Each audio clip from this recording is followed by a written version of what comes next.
not Abdul Nas, why am I forgetting his name? When the Ikhwan were heavily persecuted in Egypt in the mid-1900s, her book, Return to Pharaoh, we might take that route. We might do Khabib time, about Khabib and Magomedov. We might do Muhammad Ali. So we have 3 autobiographies we're going to choose between, inshallah. That's the second thing. And that's pretty much it for now. Third thing, guys, please make sure you wear deodorant. Serious, you're getting older now.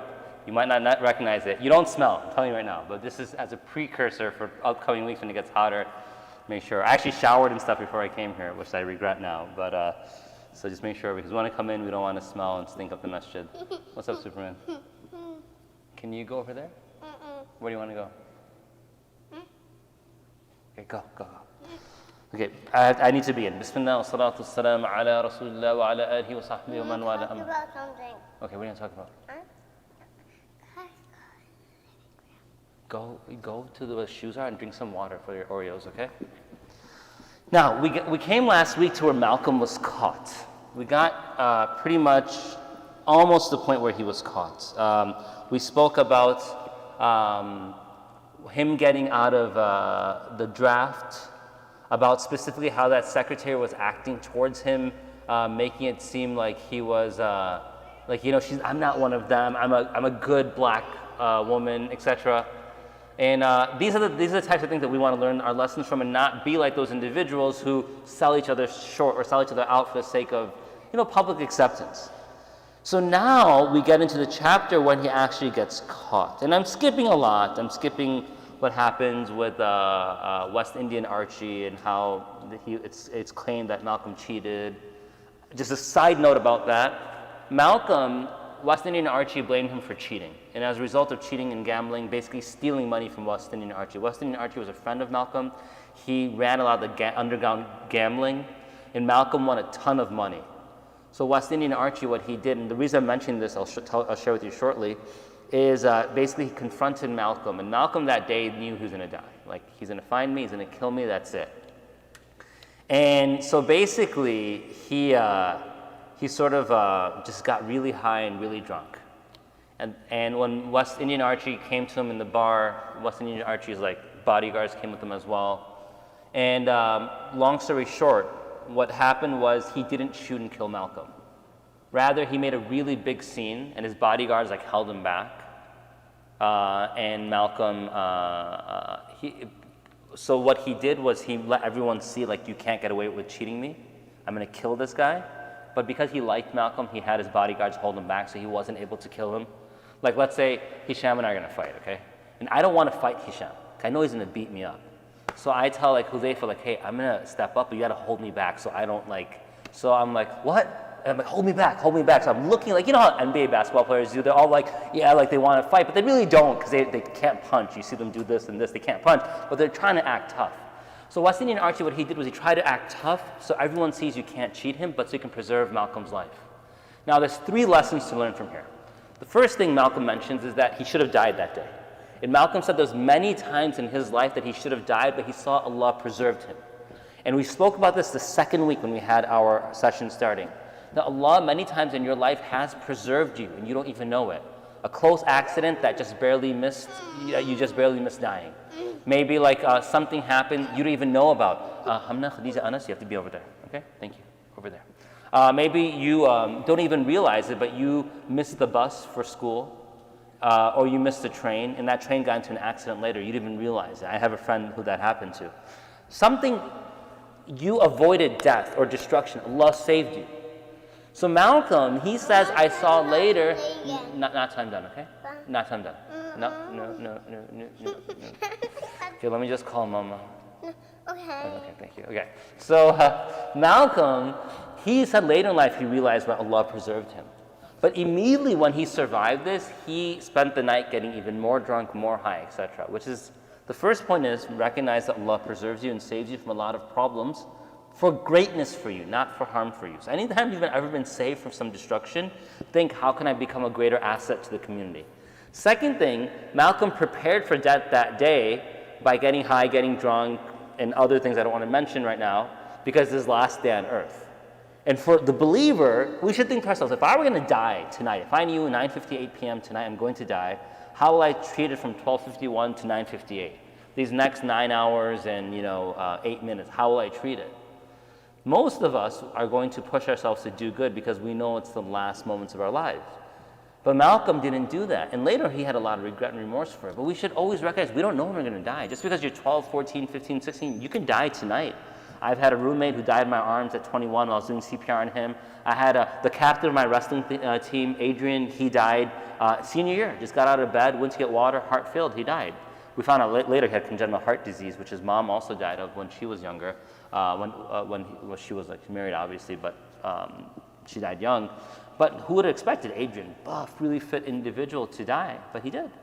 So we've experienced it before. So we should recognize that we don't know when death's going to come, but are we prepared for it when it comes?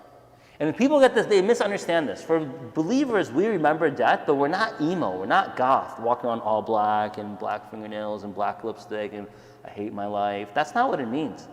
If you really think you're going to die, you'll take advantage of the moment. You'll treat people better. You'll enjoy life better. Your prayer will be deeper. You'll love your parents more. You'll actually appreciate your siblings more. For those of us married, our spouses and children more, because we know this is our last time seeing them. And this is why you don't leave the house, okay, I'm out, and we just leave. We don't think we're going to die. If we know, that I'm going to drive to the masjid on the way back, I'm going to get hit by a car and die, we're not going to say, okay, I'm out, see you later. We'll probably go give them a hug, give them a kiss, etc., apologize for the previous day or previous night or our whole lives.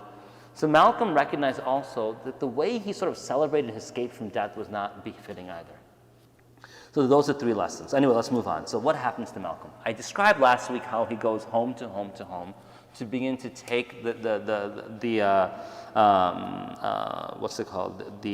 jewels and the precious items of all these individuals. So Malcolm, now what happens one day, they just robbed a specific home, and he got a watch that he stole. It's a very valuable watch. Now the FBI had been tracking him for a long period of time, but they couldn't figure out who was robbing. They had a feeling it was Malcolm. They couldn't figure it out, and they couldn't put the blame on him. So Malcolm, they steal. He gets this watch. He goes to a pawn shop. Or it goes to a repair/pawn shop. The Jewish owner there goes to the man and says that there's a crystal here that's broken and needed to be repaired. Already, the cops had put a word out to all the different stores that someone might come with wealth that you think is not befitting that person, so contact us if that's the case. So what he did was, oh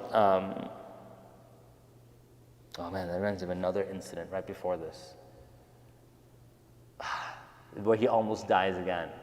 He almost gets shot. Okay, I'll have to skip that. If we have time, we'll come back to the end today, but something with Sophia and her husband. But yeah, we'll skip that right now. Anyway, so Malcolm, they go into the shop. He goes, he gives the watch, says, can you repair this for me? That owner contacts the cops, says, I have an item, I think it's hot meaning it's stolen. It's not his. So he tells Malcolm to come back on this day, and the cops come that day as well. The undercover. Sorry. I want to talk about them doing. What do you want to talk about? I don't want you eating the masjid. Can you eat outside by the shoes, please? I don't want the crumbs over here. The ants will come. Okay, so go by the shoes. I'll come when I'm done. Okay.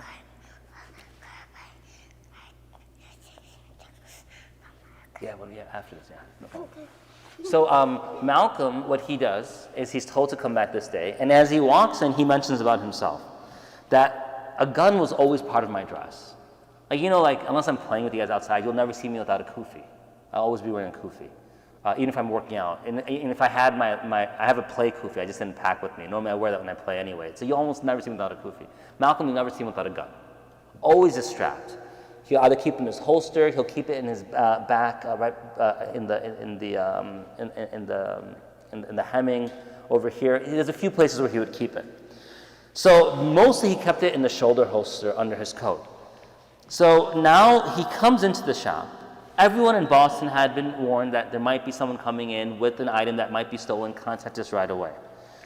Now Malcolm was so upset because the owner of the shop waited till Malcolm paid him to sort of tip to give the sign for the cops to come out. Now, at the same time, another black man came into the shop.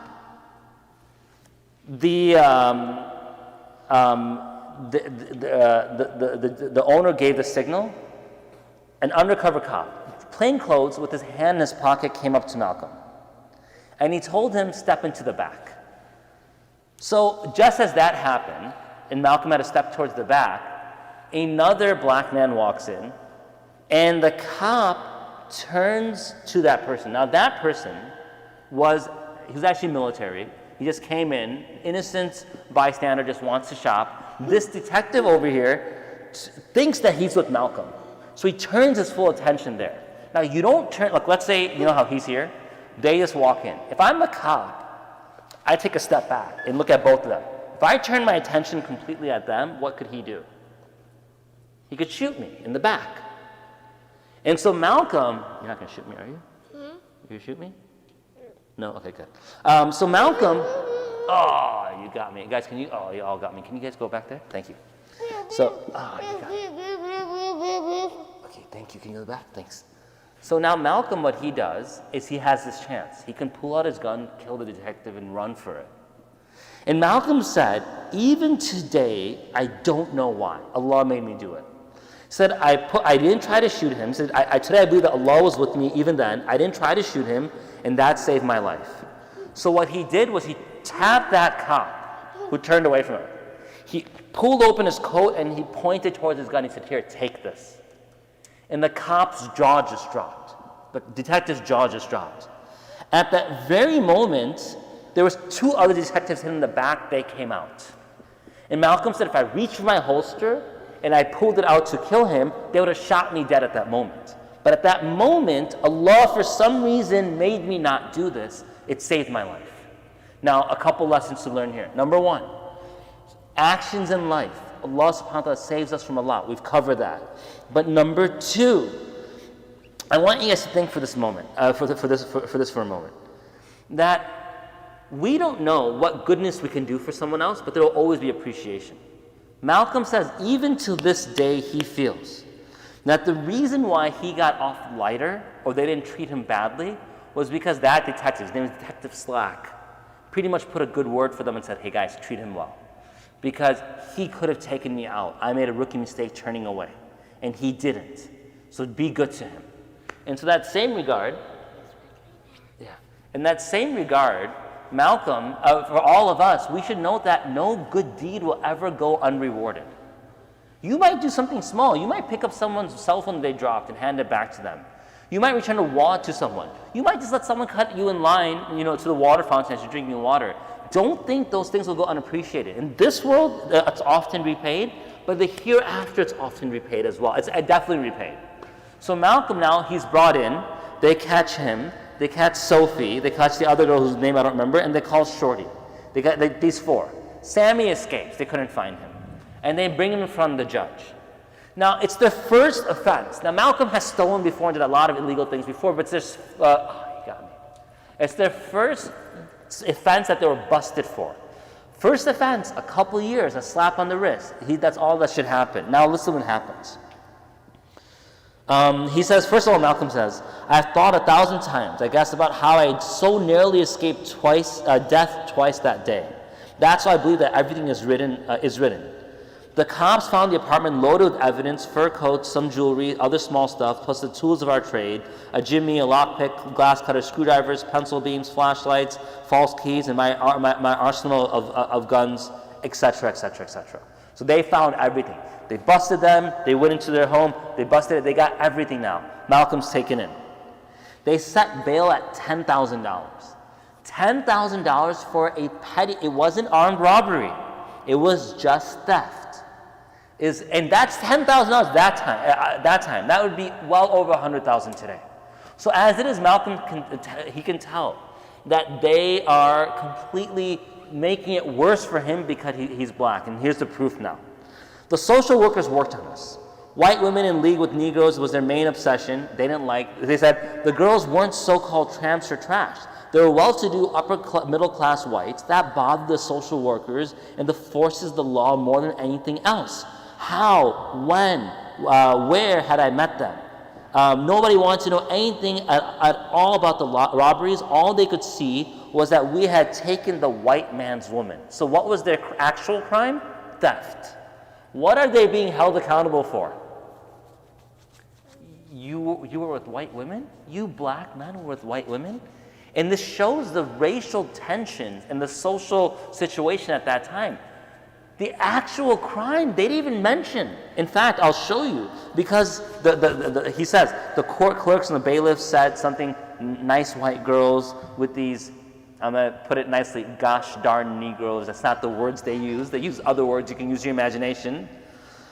Even the judge, what did he say? He was shuffling his papers. He got really red in the face. You had no business with white girls. That's all they were really upset about. The girls themselves who were involved in the robberies, they got sentenced. What were they sentenced to? It says over here, they got 2 years. What did they get? They got 1 to 2 years. Not even in prison, in a correctional facility. Malcom and Shorty, for the first time offense, which should have been a maximum 2 to 4 year sentence, got 8 to 10 years per count. 3 counts they were charged with, 8 to 10 years. Malcom wasn't even 21 years old yet. He hadn't even lived half his life yet. And now, this is what happens. I want to talk about something. We have to wait till I'm done, okay? Okay, thank you. Can you guys go towards the back? I have about 8 more minutes and we're done. So you see the racial tensions really come out. I'm done. Now, I'm almost done. Now, Allah subhanahu wa ta'ala, He says in the Quran, done. you're done, but I'm not done, okay? Allah says in the Quran, عَسَىٰ أَن تَكْرَهُ شَيْئًا وَهُوَ خَيْرٌ لَكُمْ. Perhaps something might happen to you and you hate it. Something good. عَسَىٰ تَكْرَهُ شَيْئًا فَهُوَ خَيْرٌ لَكُمْ. That you might hate something and it's good for you. Now, Malcom going to prison, no one wants to go to prison. His freedom's lost, his wealth is lost, his prestige is lost, his clothes is lost, his hairstyle is lost, everything is lost for him in prison. But it was the best thing to happen for him, which is the next lesson that we learn. Things are going to go wrong in life. Always try to see what does Allah have planned. Look, I fell out of a tree, 25 feet, fell on my liver, ripped the hepatic artery out, had 50% of my blood volume, all my abdomen, but the skin didn't tear. So I looked like a very overweight, like a pregnant woman, because all my blood was over here. Snapped my shoulder blade. My lungs collapsed, urinating blood, in a coma. I remember this. Well, I don't remember all of it. I went in a coma eventually, but this was end of July 2004. Doctor said he's not going to live. He told my wife, the 5% chance maximum of living, and if he lives, he's never going to walk or function properly. He'll be on a machine his whole life. Why did that happen? There was a benefit there. Because, Why'd you climb up the tree? that's a whole different story. There's a benefit there. My roommate dies in my arm. First of all, I think he's faking. I want to talk about something. Not right now. That's what I'm done. I'm literally holding him. He collapsed in my arm. Well, I think he's faking. Do Heimlich. Roll him over. Not breathing. Do CPR on him. Everything. Dies in my arms. No one wants that. I was 20 years old when this happened. The other incident, I was 23 when that happened. But these things happen for a reason. Because these certain incidents, not right now. These certain incidents, Allah Ta'ala plans other things through them. Rasulullah said no one wants their mother or father to pass away. Rasulullah SAW, his mother and father pass away. There's a reason behind it. No one wants their spouse to pass away. So Malcom, when he goes to prison, he doesn't want to go to prison. But Malcom going to prison was the best thing that happens to him. Because Allah Ta'ala set up his path towards guidance through prison. And so all of us should take a step back and say, man, so-and-so died. There's a reason behind it. Sorry about that. Hamna, Khadija, Anas, please don't go over there. I didn't do that. Hamna, Khadija, and Anas. You know, you might have a parent who passes away. A parent who gets divorced. You might have a sibling who passes away.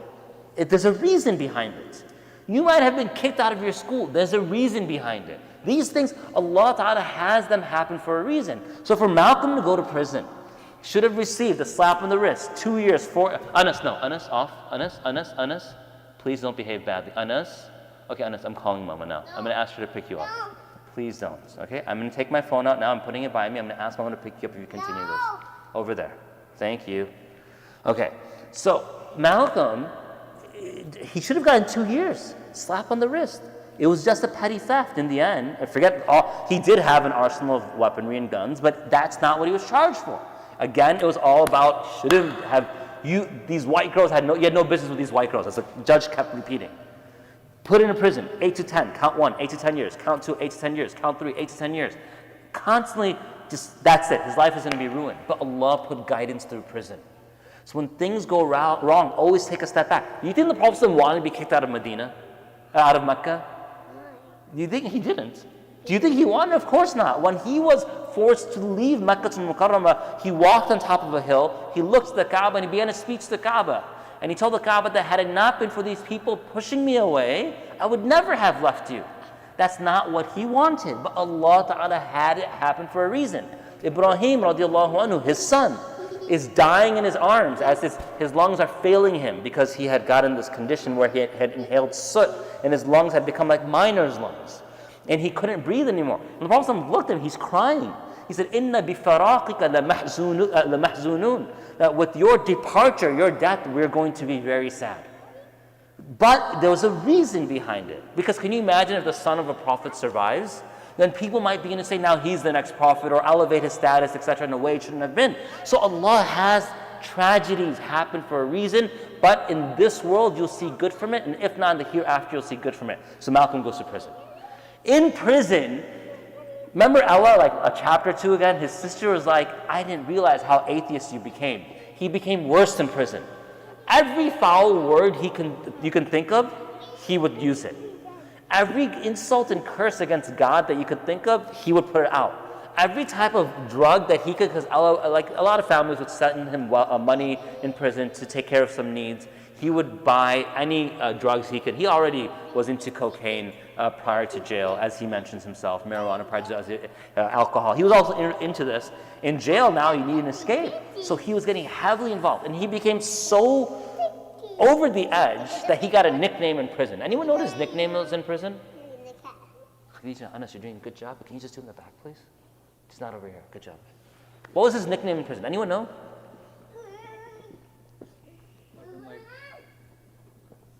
Anyone want to guess? Yeah, it was Satan. Satan. His fellow inmates gave him the nickname Satan. Look, if you are with like a bunch of all-star players, all-star basketball players, and they look, we play basketball together. Look, I'm 40 years old. I'm going to be a little better than you. I'm not much better than you. I'm maybe a little better than you. I have a lot more experience in playing, etc. So if I catch a touchdown pass outside against you guys, I shouldn't be doing some crazy dance in the end zone because I'm 40. I should be beating you guys, okay? Maybe if I'm 60, maybe not. But at 40, I should be beating you guys. If I'm driving past you to the layup, I should be beating you guys. If you guys are like, man, you're like Jordan, like I shouldn't be like celebrating that. If I'm putting with a bunch of all-stars and they're like, dude, you're like Jordan, at that point I should take it seriously because these are people at this level and they're giving me that label. These are a group of individuals in prison. Now, I'm not putting prisoners down because I have a lot of friends who are incarcerated, they're in prison. A lot of people go there in bad situations.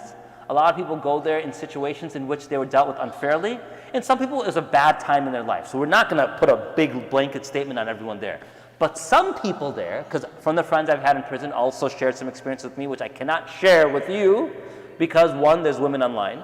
Two, because of the fact that your parents would not give me permission to share some of the instances that they've undergone. But if I shared it with you, you'd be like, I am never going to jail ever again. One in particular stands out, which I can't share with you guys right now. When you're older, maybe. It crossed the 18-year-old threshold, maybe I'll share some stuff that happens there. But the idea is that so this friend of mine, who I'm thinking of right now, if his cellmates called him Satan, that would be a big deal. Because his cellmates it was bad. It was bad. So if they called him Satan, it would be a big deal. So Malcom to get this name, Satan, was a big deal. Because he had gone over the edge. He was trying to prove something to himself and others that time in prison. Not even 21 yet. But all of a sudden he meets a man whose name is Bimbi. And subhanAllah, Allah sometimes will make you cross paths with people you will never have expected goodness to come from them. Why did I meet this person? Like even my roommate who passed away. I only knew him in my life, my entire life. I only knew him. I met him the first time in August. He passed away at the beginning of December. So end of August, beginning of December. So September, October, November, 3 full months, maybe 3.5 months I knew him, my entire life. I had 2 roommates in college. One I knew since I was little. The other one, who we had a mutual friend who said, hey, have him come in because you need help with rent and he needs a roommate anyway. I only knew him for 3 months. If I didn't meet him those 3 months, it would have been just like another person I didn't meet. But Allah brought him into my life for a reason, because his passing had a deep impact on me. A lot of my change towards trying to become practicing, I'm not saying practicing, trying to become practicing was because he died in my arms. I was doing CPR on him. So I needed to meet him for that to happen.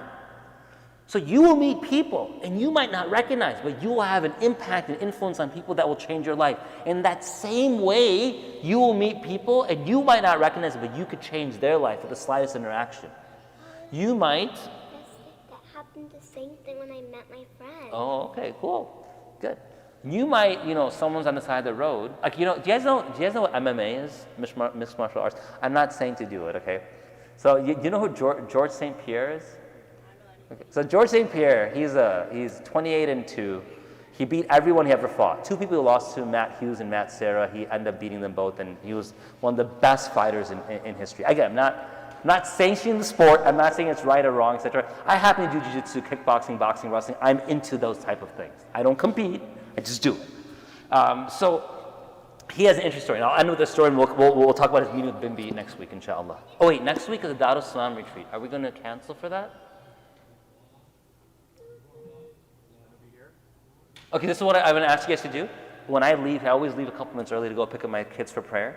So I'm going to let you guys vote and decide. And then you guys decide, just let me know, inshallah, whatever's decided. I'm cool both ways, okay? So now, so George St. Pierre, why did he get into mixed martial arts? He's black belt in karate, jiu-jitsu, all these things. Why? Because when he was younger, he was heavily bullied by one person in particular, but heavily bullied by many people. So even one day he went home, he told his dad went to that guy's home, and then the guy's father answered the door, and he said, can you tell your son to stop bullying my son? He hates life, and he doesn't want to go to school anymore. And so that guy he brought his son there, he beat him up in front of George St. Pierre's dad. George St. Pierre's dad came home and said, look, that family's a broken family. Dad's always drinking, there's abuse, just don't get too involved with this, etc. Anyway, this guy goes on, becomes a champion in the UFC.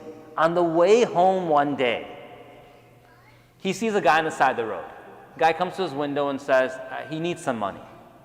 So George St. Pierre sees the guy, and he's like, oh my God, this is the same guy who's now without work, without home, poor, who used to bully me when I was little. Now George St. Pierre is a world-class fighter. He gets out of the car.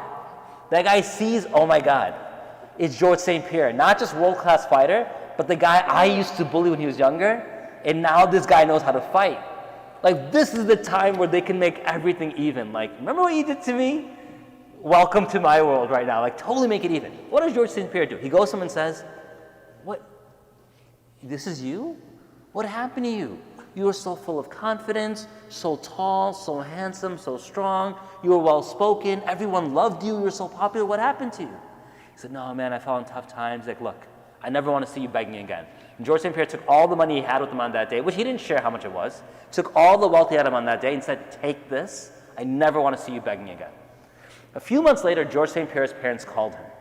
They said, you'll never guess who visited us today. That bully. He came to fight. He thought you lived with us. Anas, no, thank you. He thought that maybe you still live with us, and we don't want to give your number, so he said just give a message to you. He said, he wants to thank you for that day. He took that money that you gave him. He got himself back on his feet. He wanted to let you know he's working now. He has a home, and he's back on his feet again. George St. Pierre could have beaten him up and gotten revenge. He could have done a lot. But you never know how your one interaction will change someone. You can stop on the side of the road and say, oh, I'm not going to give that person money. They might be drunk. How do we know? Why do we assume they're going to go do drugs? We just give them the money, hope well for them, make dua for them, and leave, or whatever the case may be. So interaction with people sometimes happens only in a small window, but it can be life-altering. And that next week, and again, if we have class next week, we'll get into Malcolm X's life-altering interaction with Bimbi. So I'll stop over here, inshallah. Okay, so the same announcement as the beginning. Next week, sisters, the masjid is now opening up, so you can begin to come in person. We're going to try to figure out what will be your extracurricular activities and stuff as well. We need some time to get all that together, inshallah. Yeah. You can come next week if we have class, which we're going to figure out now, in person for the class portion. We'll do class? Okay, perfect. We'll do class, inshallah. Excellent. Cool. Okay. Subhanallah bihamdi, subhanakallahumma nastaghfiruka wa natubu ilayk wa akhiru da'wana alhamdulillahi rabbil alamin. Okay, girls, let's go. We have to go get Zayd and Salam for prayer, okay? Was I being good? You're doing excellent. Jazakumullah khair.